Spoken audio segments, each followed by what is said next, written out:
ما دیکتاتوری؟ او بچه تو را میگم بخیر دیگه وقت نماز است. نه؟ او بی نماز او لنگ دراز خبر نداری که وقت نماز است، بخیر گم شو. یا ماشاءالله یگان تایم ما ماشاءالله احساسات دینی فوق العاده بالا که باز میخیزیم طفلک 7 ساله ما را با لغت میزنیم. میخیزی یا نه؟ خیزی یا نه؟ کمپلکش کو، لنگایش کش کو. یا فرض مثال یک دفعه که ما و شما دیگه شروع کردیم چی است؟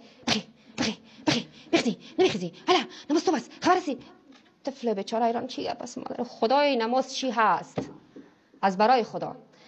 و امر کردن کدام نوع امر کردن؟ امر که نماز تا میخونی یا نه یا بخزم در جانت.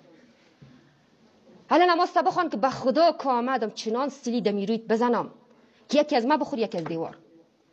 صحیح است. امری که با او توأم محبت باشه، خشونت نباشه. صحیح است. اتو سرزنش و تهدید با خود نداشته باشه که یک سو امرش میکنی به نماز و اما او امر کردن در خود تهدید داره. نماز تا میخونی یا بیایم در جانت. تو نماز تا نخوان به خدا قسم اتو چیز جورت کنم که دیگه کس نماز تا بخوان یا دیگه نان نمیتومد. نان سر طفل خود قطع میکنی. امر کردن مثل لقمان حکیم. یا بنیه ای پسرک ما، فرزندک ما. یا بنیه نسبتش میته به خود تا نحوی از محبت انتقال بکنه به فرزندش. یعنی امری که با نرمی باشه و انتقال دهنده محبت و امنیت به اولادت باشه. دخترک ما، پسرک ما، یا خدیجه ما، محمد ما، نامشو بگی، نور چشم ما، یا یک نازش بده، یا نفس مادر، یا عزیز دل مادر، یا خوشی مادر. ببین به این رقم که امر بکنی باز این پذیرش داره.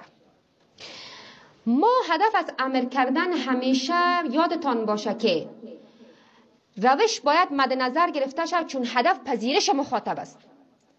مثلا من اینمی حاضری را اگر من این رقم پرتم براتان مثلا بگم استاد طیبه بگی یاد مثل که لقمان حکیم به پسر خود چی گفت؟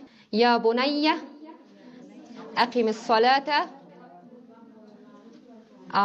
ای پسرک ما، ای فرزندک ما، نماز برپا دار.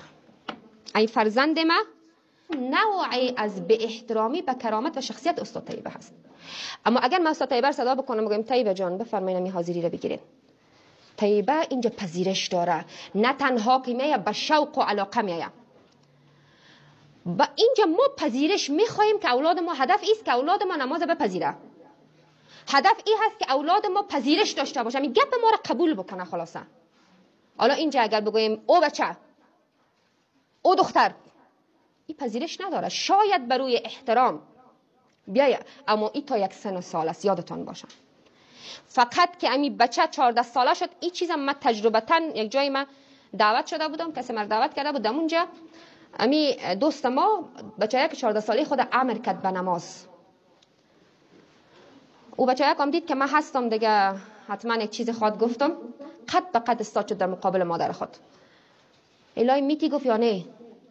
بس از بلیاز خدا. اینم تو سر مادر خود فریاد زد و صدای خود بلند کرد. این وقت سن 14 ساله شد، 15 ساله شد، 16 ساله شد. اینجا قدرت دیگه توانایی پیدا میکنه طفل، باید در مقابلت استاد میشه. بابا دیگه گپ تو گپ نیست. پذیرش فقط محبت پذیرش داره.